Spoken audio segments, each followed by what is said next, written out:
না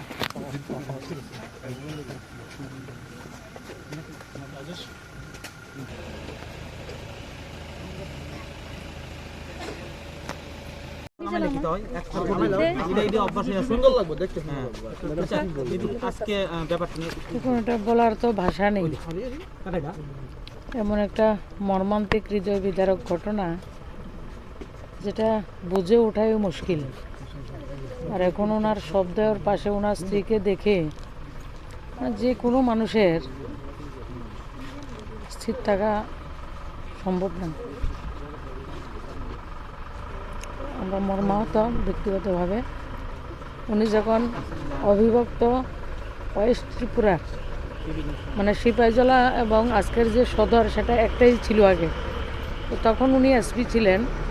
অনেক সময় ওনার থেকে অনেক সহযোগিতা আমি তৎকালীন সময় পেয়েছি এবং একটা সময় উগ্রমুখী সমস্যা ছিল।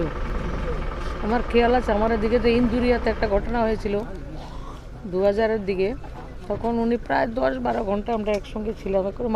পাবলিকের যে কাজটা উনি চাইতেন উনি দিতেন। এবং একটা সবাই তো বলছেন, দেখলাম আপনাদের মাধ্যমে একটা মানে অফিসার, বলার ভাষা নেই। ওনার পরিবারের কে ভগবান শক্তি দোক, ওনার যারা আত্মীয় পরিজন শুভানুধ্যায়ী রয়েছেন সবাইকে যাতে ভগবান শক্তি দেন এই যে কষ্টের মুহূর্ত সেটা থেকে উত্তরণের জন্য, এবং ওনার আত্মার সদ্গতি কামনা করি, সেটাই আর কি। যেহেতু আপনি প্রথম থেকে ওনাকে অনেক আগে থেকে আজকে এই মানবতার মৃত্যুটা আপনারা কতটুকু? দেখুন, আমাকে দেখেই বুঝতে পারছেন আমি ছিলাম না আগরতলা, আমি ছিলাম সোনামুড়ার দিকটাতে। শুনেছি তখন বিশ্বাস হয়নি তো এমন ঘটনা ঘটতে পারে। সবাই অ্যাক্সিডেন্ট, নিশ্চয়ই এটা তদন্ত হবে। নিশ্চয়ই এটা আমরা শাসন প্রশাসনের যারা সবচেয়ে বড় ব্যক্তি ওনার এমন হয়েছে, নিশ্চয়ই সবাই চাইবে এটার একটা সুনির্দিষ্ট তদন্ত হোক। নিশ্চয়ই সরকার করবেন। দিদি, বিরোধী দলনেতা এবং মানিক সরকার প্রাক্তন মুখ্যমন্ত্রী একটা অভিযোগ করেছেন যে রাজ্যে প্রশাসনিক স্তরে যারা কাজ করছেন তারা আত্মসম্মানের সঙ্গে কাজ করতে পারছেন না, যার ফলস্বরূপ আজকের এই ঘটনা। এই অভিযোগটা এত তাড়াতাড়ি তো এটাকে বলা যাবে না, এটা তো সময় সাপেক্ষ। তদন্ত হবে, দেখা যাবে কি। কিন্তু যেটা গেছে এটা তো অনেক বড় লোকসান, এবং যাদের গেছে তাদেরকেও লোকসান। এবং ওনার পত্নীর সঙ্গে দেখে অনেকক্ষণ তো বসলাম, দেখে তো স্থির থাকা যায় না। বিষয়টা হচ্ছে অপ্রত্যাশিত, অবাঞ্ছিত, আনন্যাচারাল। সেটা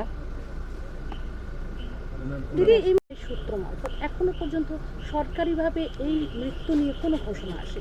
দেখুন, পোস্টমর্টম নিশ্চয় হয়েছে, রিপোর্ট আসবে, তারপরে সবাই বলবে, কিছু না কিছু হবে। ওনার বউর সাথে কি কথাবার্তা হয়েছে? না, কথা বলার স্থিতিতে উনি নেই, কিন্তু ওনার সামনেই ছিলাম।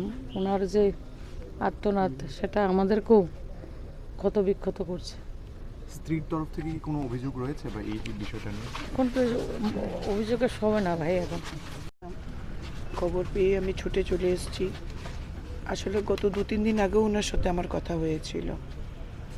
ভাবতে পারিনি এই ধরনের ঘটনার সম্মুখীন আমরা হব, বা অনুরাগজি এভাবে চলে যাবেন এটা আমরা স্বপ্নেও ভাবিনি। তো ভালো অফিসার, দক্ষ অফিসার ছিলেন, এবং যখনই যে ব্যাপারে পুলিশ প্রশাসন নিয়ে যখনই কিছু প্রয়োজন হয়েছে ওনার কাছে ছুটে যেতে কখনো দ্বিধা করেননি, এবং উনি সবসময় আমাদেরকে সহযোগিতার হাত বাড়িয়ে দিয়েছেন। এ মৃত্যু অপূরণীয় ক্ষতি আমাদের। তার বিদেহী আত্মার শান্তি কামনা করি। ওনার মিসেসের সাথেও কথা হয়েছে, ছেলে আসছে কালকে অভিষেক, সম্ভবত ওনাকে দিল্লি নিয়ে যাওয়া হবে। এখন অবধি এরকমই চূড়ান্ত, এবং কালকে হেডকোয়ার্টার্সে ওনাকে গার্ড অফ অনার দেওয়া হবে। এটুকুই, কিছু বলার নেই আসলে। যতটুকু এখন অবধি যতটুকু প্ল্যান, দিল্লিতেই ও আসবে, কানাডা থেকে দিল্লিতে আসবে, কারণ ওদের আত্মীয় স্বজন সব দিল্লিতেই আছেন।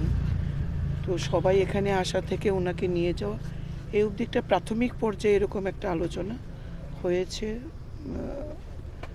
ওর ছেলে কালকে আস্তে আস্তে হয়তো ইভিনিং হয়ে যাবে। দিদি, রাজ্যের মুখ্যমন্ত্রী একটু এই কিছুক্ষণ আগে 6 মিনিট আগে একটা পোস্ট করেছেন, যেটাতে উনি বললেন যে ওনাকে হ্যাঙ্গিং অবস্থায় ওনার অফিসে পাওয়া গেছে। কোনো কি ওনার পরিবারের সাথে কথা বলে কি এরকম কিছু বোঝা গেছে যে উনি কোনো মানসিক অবসাদ বা এরকম কিছুতে দেখুন, ওনার পরিবারে তো এখানে ওনার স্ত্রী ছাড়া আর কেউ নেই, আর পরিবারে যারা অন্যান্য সহায়করা রয়েছেন।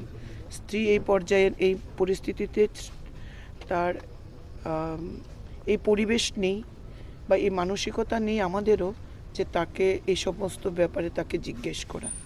সুস্থ স্বাভাবিক মানুষ অফিসে গেছেন, তারপরে এই দুর্ঘটনা। বিশেষ করে আমি একজন মহিলা হয়ে আরেকজন মহিলাকে তার স্বামীর মৃত্যুর পরপরই এই ধরনের প্রশ্ন করব, এটা আমার বিবেক আমাকে অনুমতি দেয়নি। ধন্যবাদ।